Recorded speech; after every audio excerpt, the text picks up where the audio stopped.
किसान साथियों, कम लागत में ज्यादा उपज के लिए इफ्को नैनो डीएपी से बीज और पौध का उपचार जरूर करो।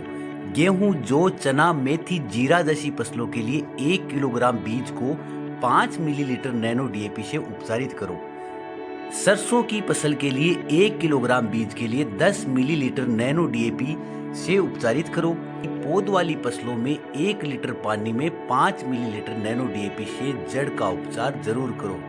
किसान साथियों, नैनो डीएपी से खर्चा कम और उत्पादन ज्यादा। किसान साथियों, कम लागत में ज्यादा उपज के लिए इफ्को नैनो डीएपी से बीज और पौध का उपचार जरूर करो। गेहूं, जौ, चना, मेथी, जीरा जैसी फसलों के लिए 1 किलोग्राम बीज को 5 मिलीलीटर नैनो डीएपी से उपचारित करो। सरसों की फसल के लिए 1 किलोग्राम बीज के लिए 10 मिलीलीटर नैनो डीएपी से उपचारित करो। पौध वाली फसलों में 1 लीटर पानी में 5 मिलीलीटर नैनो डीएपी से जड़ का उपचार जरूर करो। किसान साथियों, नैनो डीएपी से खर्चा कम और उत्पादन ज्यादा।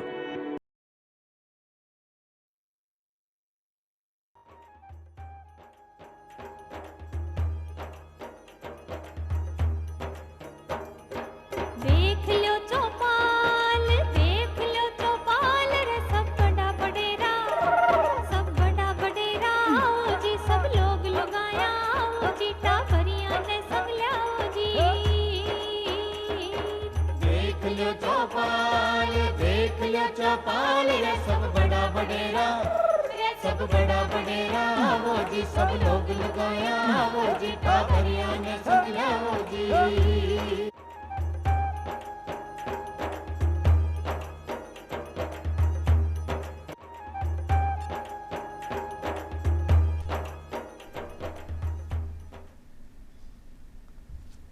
राम राम सा चौपाल देखने वाला सगला दर्शक भाई बहना को घणो घणो स्वागत है। दर्शक भाई बहनों, ज्यादा कि आप सगला जानो कि आप अगर कोई भी काम शुरू करा तो हर काम का अभी के पीछे कोई ना कोई अपना नियम कायदा कानून हुआ है। अगर आज़ादी भी आपने मिली है तो एक मतलब वो कोनी कि आप कुछ भी करने के लिए आज़ाद हाँ, भी के साथ अपना कर्तव्य भी निर्धारित है। भी आई सड़क अगर है अपने पास, वाहन अपने पास है, तो एक मतलब वो कोनी कि आप सड़क पे किया भी अपना वाहन चला सका या खुद भी किया भी चाल सका हाँ। कुछ नियम कायदा अपना सड़क पर चलने का भी है ताकि आप अपने जीवन के साथ साथ दूसरे के जीवन में भी सुरक्षा प्रदान कर सका। तो कई नियम कायदा है सड़क पर चालबा का, कई कई तरीके का अपने सावधानियां रखनी है और की तरीके का चालान वगैरह भी आपने हो सके, सारी जानकारी आज आप कार्यक्रम में लेवांगा। आज आप बातचीत करांगा सड़क सुरक्षा और हमारा दायित्व, और इस पर जानकारी देने के लिए आपने साथ पधारा है सुमित मेहरड़ा जी। आप उपायुक्त हैं यातायात पुलिस, तो बहुत बहुत स्वागत है सुमित जी आपको। तो सबसे पहला जी सुमित जी, आप बात करी सड़क सुरक्षा की, तो कई तात्पर्य है अगर आप को जानना चाहो शब्द को कई मतलब है कि सड़क सुरक्षा, तो सड़क की सुरक्षा है कि सुरक्षा है? सड़क की सुरक्षा में सबसे पहले तो जो इंसान सड़क पर चल रहा है, यात्रा कर रहा है, वो चाहे पैदल चल रहा है या साधन से जा रहा है, तो सबसे पहले वो खुद की सेफ्टी, खुद की सुरक्षा करे। साथ ही साथ क्योंकि खुद चल रहा है और गलत तरह से चलेगा तो उससे जो और लोग सड़क पे चल रहे हैं उनके साथ भी दुर्घटनाकारित हो सकती है, उनकी सुरक्षा भी की भी जिम्मेदारी है। तो खुद की सुरक्षा, दूसरे की सुरक्षा, साथ ही साथ अगर कोई दुर्घटनाग्रस्त व्यक्ति हो गया तो उसको भी अस्पताल तक ले जाना है। तो खुद की सुरक्षा से लेके जो दुर्घटना होगी जिसके साथ, उसको अस्पताल तक पहुंचाने के लिए जो भी चीज़ें हैं वो सब सड़क सुरक्षा में आती हैं। बिल्कुल। दुर्घटना की भी जब आप बात करें तो बहुत दुखद स्थिति भी आप कह सकें कि सड़क पर जो दुर्घटना हो रही है, भी मैं मौतें भी आप बहुत ज़्यादा देख रहे हैं, बहुत ज़्यादा दुर्घटनाएं आप अखबार में भी पढ़ा, कोई भी खबर आवे तो ज़्यादातर आप इमें ही देखा कि मौत वगैरह ज़्यादा होवे, घायल ज़्यादा होवे। तो अगर अपनी राजस्थान की स्थिति की बात करा दुर्घटना के मामले में, सड़क दुर्घटना में, तो कई स्थिति है अपने राजस्थान? राजस्थान में अगर आंकड़ों में बात करें तो 2023 और 24 में अगर अपन देखें तो लगभग 24,800 दुर्घटनाएं हुई हैं और उसमें 11,800 के आसपास मृत्यु हुई हैं। साथ ही साथ 68% जो दुर्घटनाएं हुई हैं वो नेशनल हाईवे पे जो है, जहाँ तेज़ गति से वाहन चलते हैं, उन पे हुई है। तो ये मोटा मोटा एक दुर्घटना की स्थिति है राजस्थान में। और इस साल भी अगर अपन 9 महीने में बात करें तो लगभग 16,000 एक्सीडेंट हो चुके हैं, दुर्घटना हो चुकी हैं, जिसमें 8,000 लोगों की मृत्यु हो चुकी है जी। तो अगर मोटा रूप से जानना चाहें कि कई कारण रहे है ज़्यादातर जो एक्सीडेंट हुआ है, दुर्घटना, वहाँ के पीछे कई कारण हुए जिका अंतर स्थिति बनाए कि दुर्घटना हो जावे है? तो सबसे पहले इसको देखना पड़ेगा कि किस साधन से चल रहे हैं। जैसे अगर अपन टू व्हीलर से चलते हैं, मोटरसाइकिल और इस तरह के साधनों से, तो हेलमेट नहीं लगाना एक बहुत बड़ा कारण है, क्योंकि हेलमेट लगाने से 90% तक जान बच सकती है। अगर फोर व्हीलर से चलते हैं, जीप, कार, इनसे चलते हैं, तो सीट बेल्ट लगाना एक चीज़ है। बहुत तेज़ जो अपनी हर रोड की एक स्पीड लिमिट है कि इस स्पीड से आप चल सकते हैं, तो उससे अगर आप तेज़ चला रहे हैं तो उस तेज़ तरह से गाड़ी चलाना, साथ ही दारू पी के गाड़ी चलाना, खतरनाक तरीके से गाड़ी चलाना, ये कुछ मुख्य कारण है जिनकी वजह से सड़क दुर्घटना हो रही है। बिल्कुल, तो यहाँ पर बहुत सारा कारण भी देखा। और जब तक दुपहिया वाहन की बात करा, हेलमेट की बात आई है, जब तक बिल्कुल अपनी सुरक्षा के लिए है हेलमेट। और ज़्यादातर आप देखा अपना भाई बहन कद हेलमेट लगा रहे, जब या तो कोई ट्रैफिक पुलिस आ रहा अपने रास्ते में दिख जाए तो भी हूँ पहली मतलब फटाफट लगाऊंगा जी, मैं भी आप ठीक से बेल्ट वगैरह नहीं लगावा। तो हेलमेट के लिए आप कहीं करना चाहो, की तरीके से अपन सुरक्षा करो, की तरीके को अपन खरीदते समय ध्यान रखना चाहिए, की तरीके को हेलमेट। इसमें सरकार ने एक ISI स्टैंडर्ड किया हुआ है, तो जो अपने खुद के मानक हैं सरकार के ISI मानक, उसी के हिसाब के हेलमेट खरीदने चाहिए। तो अपन कई बार देखते हैं कि भाई 1000 रुपये का हेलमेट आया तो सस्ते में खरीदने के चक्कर में 200 रुपये का खरीद लिया, जो आपने बताया। तो लेकिन जब दुर्घटना होती है तो अगर आपने सस्ता और कम मानक वाला अगर हेलमेट का प्रयोग करते हैं तो उससे जान नहीं बच पाती। तो सबसे इम्पोर्टेंट, सबसे महत्वपूर्ण है कि अपन ISI प्रमाणित हेलमेट खरीदे। साथ ही साथ कई बार ISI प्रमाणित के अलावा भी अगर अपन स्ट्रैप नहीं लगाते तो वो बहुत सारे लोग हेलमेट लगाते हैं लेकिन उसके नीचे की जो पट्टी है वो अगर कस के नहीं लगाते, ढीले हैं, तो जब एक्सीडेंट होता है तो वो गिर जाता है और जो जिस कारण से अपन ने वो लगाया था वो फ़ायदा नहीं हो पा रहा। तो इसलिए हमेशा स्ट्रैप चिप लगा के और BSI प्रमाणित अपन ISI प्रमाणित अपन हेलमेट का प्रयोग करें जी। तो मतलब अपन एक अच्छी क्वालिटी को हेलमेट लेना है, क्योंकि अपन इमें वो सस्तो महंगो नहीं देखना है, ISI हॉलमार्क को अपन खरीदना, क्योंकि अपन अपनी जान बचानी जी। और कुछ चीज़ों के पैसा नहीं होता, मतलब 1000 रुपये लगा के अगर अपन अपने परिवार को खुश रख सकते हैं, उनकी सुरक्षा रख सकते हैं, क्योंकि हर किसी की जिम्मेदारी है। और पैसा आप बार बार खरीद सकते हैं, ला सकते हैं, लेकिन कोई आदमी चला गया, कोई मिनक चले गया तो उसको अपन वापस कौन ला सका। बिल्कुल, कोई समझदार आदमी देखो कयो भी है कि दुनिया की नज़र में शायद थे एक आदमी हो खाली, लेकिन थारे घर का जो है परिवार का सदस्य बाकी के लिए थे पूरी दुनिया हो। तो इसलिए अपनों खुद को ध्यान रखना बहुत ज़रूरी है। और आप अपने हिसाब से सावधानियाँ, अगर अलग अलग आदमी भी बढ़ते हो तो सगड़ा वो काम करेगा, तो आप सबकी सुरक्षा एक निर्धारित बिल्कुल सही है। और साथ ही साथ अपने अलावा अपन और लोगों को भी इसके लिए प्रोत्साहित करें कि परिवार में अगर कोई बच्चे जा रहे हैं या आप जा रहे हैं तो अपने हस्बैंड को, अपने पति को, अपने बच्चों को साथ सिखा के भेजें, बच्चे अपने पिताजी को समझा के भेजें। तो एक दूसरे को अगर अपन समझा के भेजते हैं तो एक माहौल बन जाएगा जिससे सड़क सुरक्षा व स्वयं की सुरक्षा निश्चित की जा सकती है। मतलब एक परिवार की पूरा की सबकी एक दायित्व और जिम्मेदारी है कि भाई अपना घर का कोई भी आदमी अगर घर से बाहर निकल रहे हो और वाहन चलाना आ रहा है तो बिना हेलमेट की जगह चला के ध्यान दे। तो अगर आप चालान की बात करा तो मोटा मोटा कौन सी ऐसी सावधानियां अपन रखनी चाहिए कि चालान नहीं हो, और कौन सी हरकत पे चालान हो सके है आपने? चालान मोटर व्हीकल एक्ट है, तो उसके उल्लंघन में जो भी उसका उल्लंघन करता है तो उसमें बहुत तरह से चालान हो सकते हैं। उदाहरण के तौर पर हेलमेट नहीं लगाना एक है, लाल बत्ती का उल्लंघन दूसरा है, नो पार्किंग में वाहन अगर खड़ा करते हैं उसका भी चालान होता है। आपने तेज़ गति, जो नियमित गति दे रखी है उस रोड की, तो उससे तेज़ अगर अपन चलते हैं उसका चालान होता है। आपने ड्राइविंग लाइसेंस नहीं बना के गाड़ी चलाए या RC नहीं है, अपना एनवायरनमेंट वाला चीज़ें नहीं है, तो बहुत सारे इस तरह के जहाँ उल्लंघन अगर मोटर व्हीकल एक्ट का होगा तो उसके हिसाब से चालान हो जाते हैं जी। तो आप जब भी घर से निकल रहे हैं, कोई वाहन लेकर निकल रहे हैं, समझो दुपहिया ले जा रहे हैं या चौपहिया की बात करें, तो घर से निकलते वक्त अपन कौन सी बातों को ध्यान रखना कि भी अब आप सड़क पर जाना है, तो कौन सी चीज़ अपन देख कर भाल कर रखनी है या कि होना चाहिए, किसी सुविधा होनी चाहिए?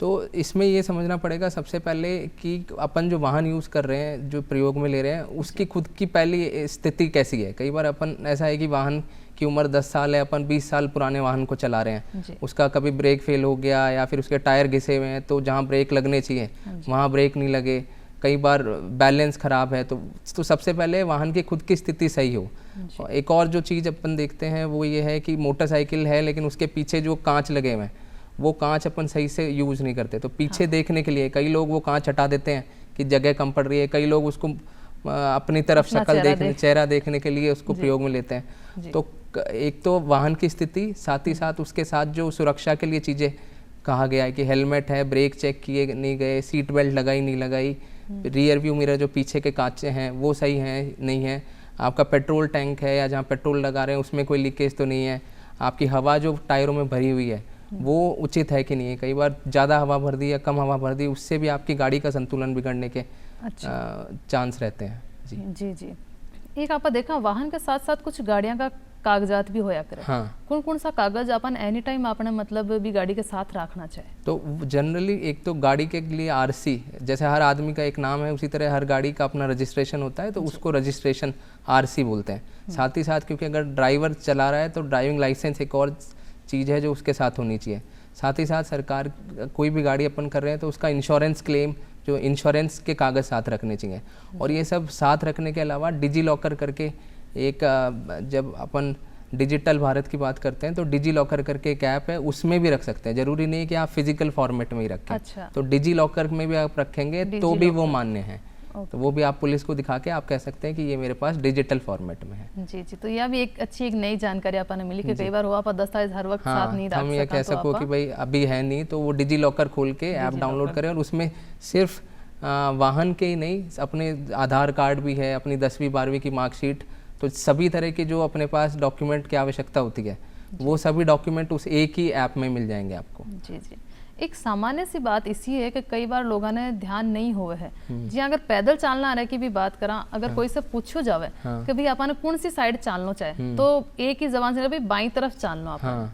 अब वो वाहन वाला के लिए है कि पैदल चलना हरा के लिए भी है या कुछ अलग है? पैदल चलना हरा ने कहीं कहीं चीज़ को ध्यान रखना है। पैदल चलने में सबसे पहले तो ये है कि अपने को जो स्कूल में सिखाते हैं, बहुत बार वो स्कूल में सिखाया उसको अपन उस टाइम तो काम में लेते हैं लेकिन बाद में नहीं लेते।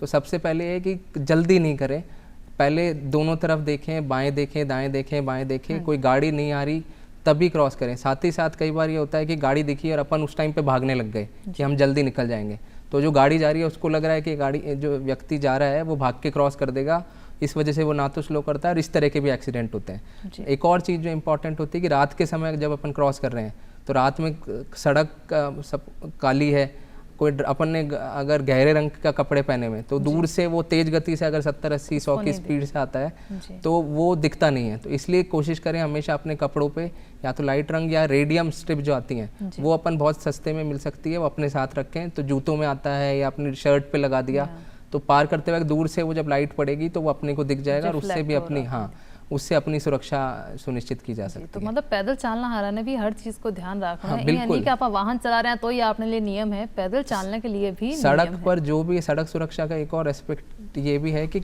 जो भी सड़क पर है, जो पैदल चलने वाला, गाड़ी चलाने वाला और इवन सपोज कोई चाय की थड़ी पे है तो वो भी ऐसा नहीं है कि वो कहीं पे भी लगा सकता है, मोड़ पे नहीं लगा सकता, किनारे में ही लगाएगा। तो सड़क पर जो भी है अगर सब अपनी अपनी जिम्मेदारी निभाएंगे तभी वो सड़क सुरक्षा में वो बिल्कुल सही तरह से हो पाएगा। और गाँव की अगर बात करा तो अभी मैं देखो कुछ वाहन ऐसा भी है जिना पर जहाँ जुगाड़ का वहाँ वे भी चल रहा है या ट्रैक्टर ट्रोला है वे भी चल रहा है। और यहाँ भी है कि बैठे ज़्यादा अगर ट्रैफिक पुलिस सारो मामलो नहीं है तो हेलमेट भी नहीं लगा रहे हैं, ज़्यादा सवारी भी बैठ के चल रही है या लोड भी सामान को ज़्यादा हो रहे है, तो इस समय बैठे कहीं करना चाहोगे और कई तरह की सुरक्षा को बाने भी ध्यान रखना चाहिए। इसमें जो सबसे मुख्य कारण है कि आपने जो उदाहरण दिया जुगाड़ का या फिर ट्रैक्टर ट्रॉली में बैठ के जाने का, तो ये भी समझना जरूरी है कि अपन सिर्फ उसको इस तरह से देखते हैं कि सस्ता पड़ेगा।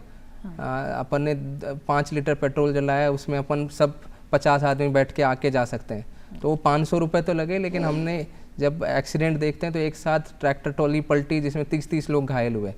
तो हर चीज़ को अपने को सिर्फ पैसे के नज़रिए से नहीं देख के अपनी अपने परिवार की सेफ्टी की तरह से, क्योंकि जब कोई घायल होता है तो उसका जो खर्चा आता है वो हज़ारों लाखों में हो जाता है कई बार, और कई बार व्यक्ति चला जाता है तो उसको कोई पैसा जो अपन ने 500 रुपये बचाया उससे बहुत बड़ी चीज़ खो दी। तो इसलिए सबसे इम्पॉर्टेंट ये है कि अपनी एक तो कैपेसिटी और कुछ जो डिज़ाइन हुए जो जुगाड़ हैं वो तो अब धीरे धीरे हट ही जाएंगे क्योंकि वो सेफ़ नहीं है।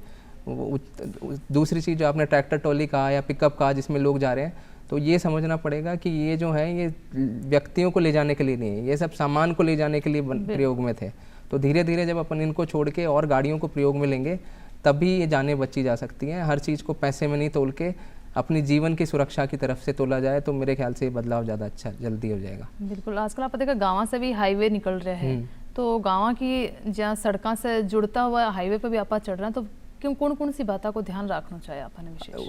ये बिल्कुल सही कहा आपने कि जैसे ही गांव से स्पीड, मतलब गांव से जब आप हाईवे पे जुड़ रहे हैं तो उस टाइम पे अपन अगर बिना देखे चलते हैं या एकदम से चले जाते हैं और हाईवे पे बहुत तेज़ गाड़ी आती है, तो जनरली ये अच्छी प्रैक्टिस है, अच्छा एक सुझाव रहता है कि आप जब वो आ रहा है तो इसको ये मान के चलें कि पहले रुक के एक बार देख लें, सीधे ही मुड़े नहीं।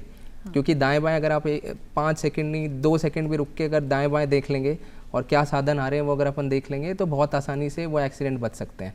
साथ ही साथ कई बार ये होता है कि रोड, गांव का रोड और हाईवे के रोड में हाइट डिफरेंस है, ऊंचाई नीचाई रह जाती है, तो उस वजह से भी कई बार ऊपर नीचे गाड़ियाँ जब ज़्यादा वजन से हैं, ज़्यादा लोग हैं तो पलटने की संभावना रहती है। तो कोशिश ये करें कि जब वो इस तरह के ढलान है तो उसको, या हाइट में डिफरेंस है तो उसको धीरे धीरे चढ़ाएं, जल्दी नहीं करें। और एक और जो इम्पोर्टेंट चीज़ है कि इस तरह के जब भी आपको दिखता है कि कुछ कमी पेशी है, कि खड्डे हैं जिस वजह से चीज़ें हो गई, रोड में समस्या है, हाईवे में जुड़ने में समस्या है, तो आप ज़रूर पुलिस को या फिर ट्रांसपोर्ट वालों को अवगत कराएं। क्योंकि कानून बने हुए हैं, हर किसी की जिम्मेदारी तय है, पुलिस की भी, आरटीओ की भी, एनएचएआई की भी, रोड जो डेवलप कर रहे हैं, रिपेयर कर रहे हैं, उन सब एजेंसीज की जिम्मेदारी बनी हुई है। और तो जैसे ही जानकारी मिलेगी समयबद्ध तरीके से उसको रिपेयर किया जा सकता है और साथ के साथ उससे जो एक्सीडेंट होने की संभावना रहती है उसको खत्म किया जा सकता है। जी, आप सड़क पर देखा कई सारा संकेतक भी लागेड़ा हुआ है, तो कुछ संकेतका के बारे में आप जानना चाहूंगा कि को क्या मतलब हुआ है?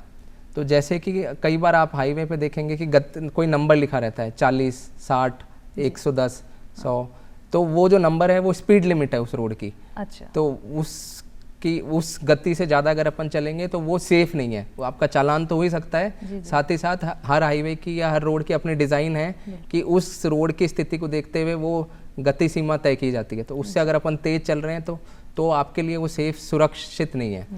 एक और जो है, आपने कई जगह स्कूल बना हुआ देखा होगा या अस्पताल बने हुए देखेंगे, वो इसलिए कि आसपास स्कूल है तो इसलिए आप अपनी गति अपने आप नियोजित करके स्लो कर लीजिए। कई जगह पे टर्न बने हुए रहते हैं, दाईं तरफ संकेतक, बाईं तरफ, उसका मतलब है कि दाईं तरफ मोड़ है या बाईं तरफ मोड़ है। कई जगह पे आपने देखा होगा पहाड़ बना हुआ है और उस पर कुछ पत्थर गिर रहे हैं, तो इसका मतलब है कि सामने आगे पहाड़ है और जिस पे से पत्थर आ सकते हैं, तो उसको आप देख के चलें। इस तरह के कुछ एक रोड पे भी जहाँ पर लाइन बनेड़ी देखा जी, कई बार तो पूरी सीधी लाइन हुए स्ट्रेट और कट लगेड़ी, मतलब कटती हुई लाइन हो। तो भी हो तो वहाँ को कहीं मतलब, वहाँ को जो आपके सीधी लाइन है उसका मतलब ये है कि आप उसको इधर पार नहीं करेंगे। वो कई बार क्या है कि जो मीडियन है, कि कई हाईवे में देखेंगे कि आप दोनों तरफ अलग अलग ट्रैफिक चलता है, लेकिन कुछ जगह ऐसी है क्योंकि आपके रोड की एक लेंथ, चौड़ाई जो है वो फिक्स है और उसमें आप मीडियन नहीं बना सकते, नहीं तो सकड़ी हो जाएगी। तो इसलिए वो बोल्ड लाइन बना के ये है कि आप ट्रैफिक दाएं वाला एक तरफ चलेगा और बाएं वाला दूसरी तरफ चलेगा। जी जी। एक आप देखा कि आजकल वाहना की बात करा तो देखो शहरा में तो कहीं कहाँ कि दुपहिया वाहन भी हर घर में मिल जाओगे, चौपहिया वाहन भी मिल जाओगे। और ऐसे में होगा घर में जब बच्चा बड़ा हो रहा होवे, थोड़ा सा मतलब बालिग भी नहीं है लेकिन ये है कि 14-15 साल का है, 16 साल का है, तो इस समय क्या होगा घर में जब वाहन है तो बच्चा को मन करे आपा ले जावा कटे जानो हो, तो फिर माँ बाप भी के मना कौन कर पा, बच्चा भी जिद करे। तो इस समय एक तो अगर बाई चांस यहाँ होगा बच्चा से कोई एक्सीडेंट हो गया तो माता पिता ने और बच्चा के लिए कई सजा को प्रावधान है, और साथ ही साथ माँ बाप ने कहीं कहना चाहोगे जो बच्चा की जिद पे बने वाहन दे देवे। देखिए इसमें सबसे समझना की बात ये है कि बच्चे कई बार ये उम्र ऐसी रहती है जब आपको और बच्चों को देख के और चीज़ों को देख के अपन कोई चीज़ डिमांड करते हैं या कुछ चीज़ मांग लेते हैं माता पिता से। तो माता पिता क्योंकि एक्सपीरियंस में उम्र में बड़े हैं तो उनको मालूम है कि क्या चीज़ जब अपन मांगते हैं, वाहन की बात नहीं कह रहे, अदरवाइज़ भी बहुत सारी चीज़ें हैं जहाँ माता पिता मना करते हैं कि अभी उम्र नहीं है, आप बाद में आपको दिलाएंगे। तो इस वाहन के लिए भी सेम ही है कि 16 साल एक लिमिट है जहाँ के बाद आपको ड्राइविंग टेस्टिंग का लाइसेंस मिल जाता है, जो बिना गियर वाले साधन है, स्कूटी है उनकी, तो वो वाला लाइसेंस आप लेके शुरुआत में सिखाएं। साथ ही साथ माता पिता ये भी सिखाएं कि साधन आते ही उसको दौड़ाने की ज़रूरत नहीं है, पहले आपको एक नियम गति से है, फिर जब आप शुरुआत में बच्चों को दे रहे हैं 16 साल से 18 साल वालों को, तो उसमें स्पीड गवर्नर लगा सकते हैं।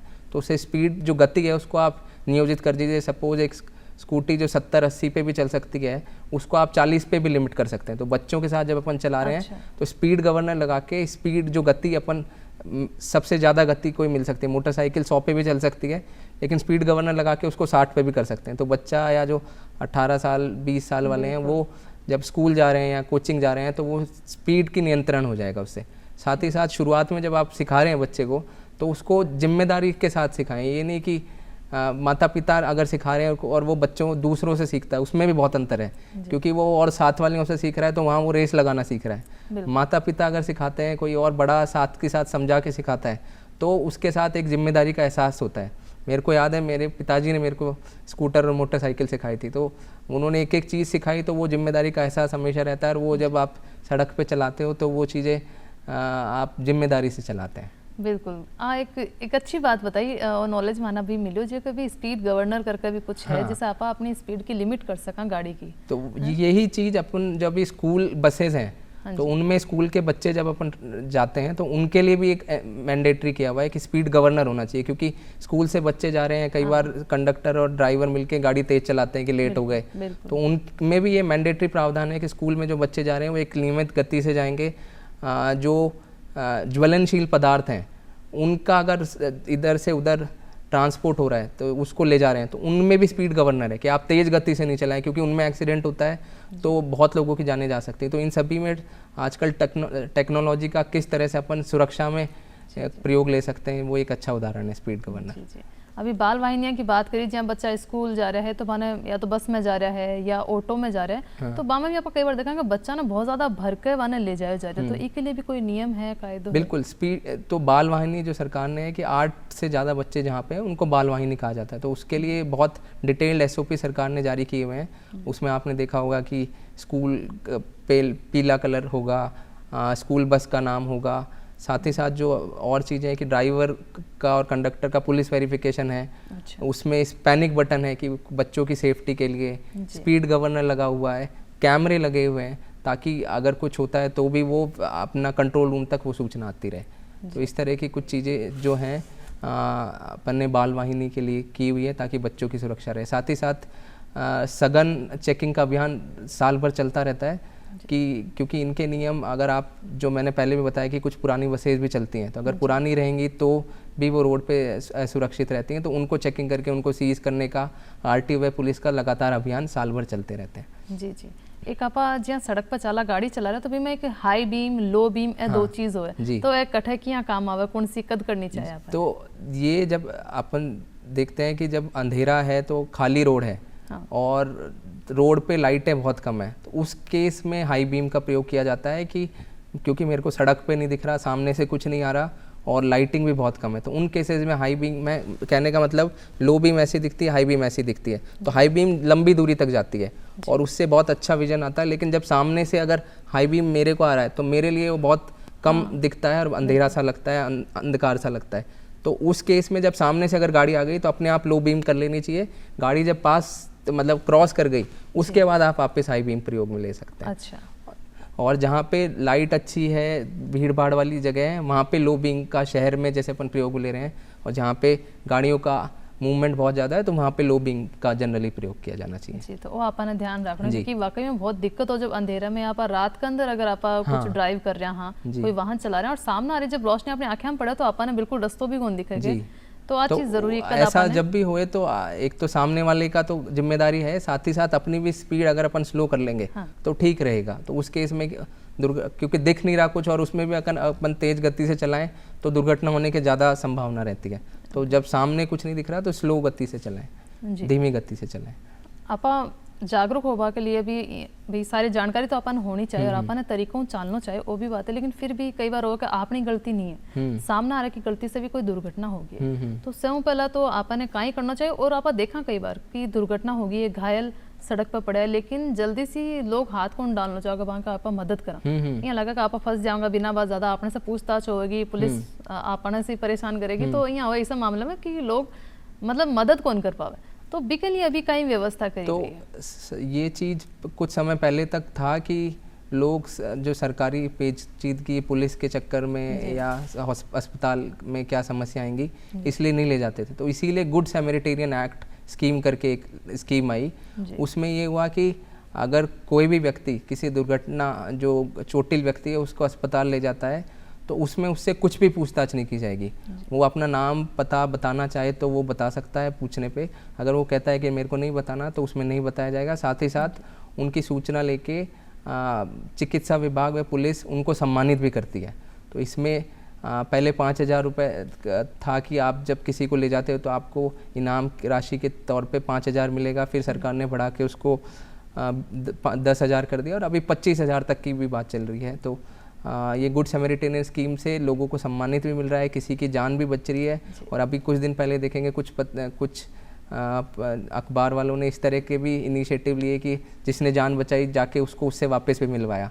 तो वो जो अनुभूति है कि मैंने किसी की जान बचाई और उसका परिवार इतना खुश था, उस तरह की चीज़ों से बहुत एक लोगों में एक बदलाव देखने को मिल रहा है, जिससे लोग जो भी चोटिल है उसको जल्दी से जल्दी अस्पताल पहुंचा रहे हैं। बिल्कुल एक बहुत अच्छी चीज़ चालू हुई है, क्योंकि देखो आज सड़क पर हो सके आपने लिए कोई अनजान व्यक्ति है, लेकिन बटे पी की जगह आपनो परिवार को भी कोई सदस्य हो सके तो आपा ने सबकी मदद करनी चाहिए और ये विचार से आपा ने वो काम करना है। एक आप देखा कि जागरूकता के लिए कहीं कहीं प्रयास प्रशासन के द्वारा करे जा रहे हो है। तो जागरूकता बहुत ज़रूरी है ट्रैफिक नियमों की, क्योंकि जब अपने को नियम मालूम होंगे तभी अपन सुरक्षित हो सकते हैं और दूसरों को भी बचा सकते हैं। तो इसके लिए सबसे इम्पॉर्टेंट या टारगेट ग्रुप है वो है स्कूल के बच्चे, तो वह कॉलेज के बच्चे। तो सबसे पहले है कि अगर अपन ने नींव अच्छी रख दी बच्चों की, तो इसीलिए सबसे ज़्यादा जो हमारे एजुकेशन या हम बच्चों को सिखाने जाते हैं, हर स्कूल में साल भर का कैलेंडर निकालता है और स्कूल अलग अलग स्कूल्स में जाके अलग अलग जो भी प्रोग्राम्स होते हैं उसमें जाके उनको यातायात के नियमों के बारे में, कैसे सुरक्षा करनी है, कैसे किसी की मदद करनी है, कैसे फर्स्ट एड देना है, वह कैसे अगर कोई इंजर्ड चोटिल हो गया तो उसको भी एक तरीके से उठा के ले जाना है एम्बुलेंस तक, अस्पताल तक। तो वो चीज़ें सिखाते हैं। साथ ही साथ जो भी एजेंसीज़ हैं, बैंक्स हैं, आपके ड्राइवर्स हैं, कई बार ऐसा होता है कि ड्राइवर्स सबसे पहले पहुंचते हैं और उनको इन नियमों के बारे में नहीं जानकारी।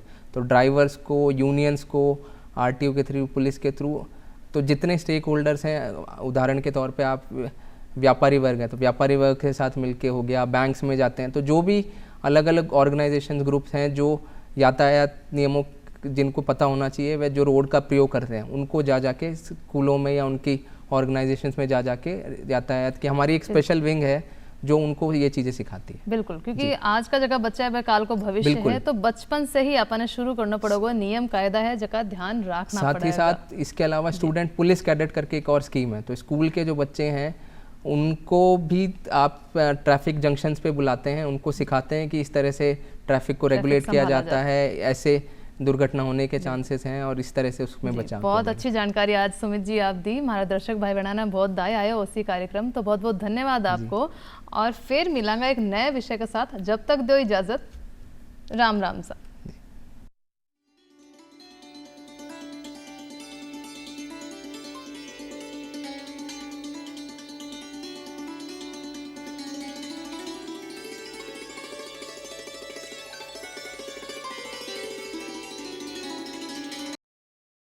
किसान साथियों, कम लागत में ज्यादा उपज के लिए इफ्को नैनो डीएपी से बीज और पौध का उपचार जरूर करो। गेहूं, जौ, चना, मेथी, जीरा जैसी फसलों के लिए 1 किलोग्राम बीज को 5 मिलीलीटर नैनो डीएपी से उपचारित करो। सरसों की फसल के लिए 1 किलोग्राम बीज के लिए 10 मिलीलीटर नैनो डीएपी से उपचारित करो। पौध वाली फसलों में 1 लीटर पानी में 5 मिलीलीटर नैनो डीएपी से जड़ का उपचार जरूर करो। किसान साथियों, नैनो डीएपी से खर्चा कम और उत्पादन ज्यादा।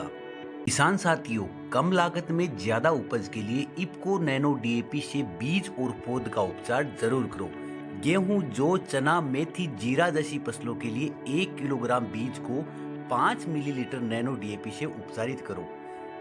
सरसों की फसल के लिए 1 किलोग्राम बीज के लिए 10 मिलीलीटर नैनो डीएपी से उपचारित करो। पौध वाली फसलों में 1 लीटर पानी में 5 मिलीलीटर नैनो डीएपी से जड़ का उपचार जरूर करो। किसान साथियों, नैनो डीएपी से खर्चा कम और उत्पादन ज्यादा।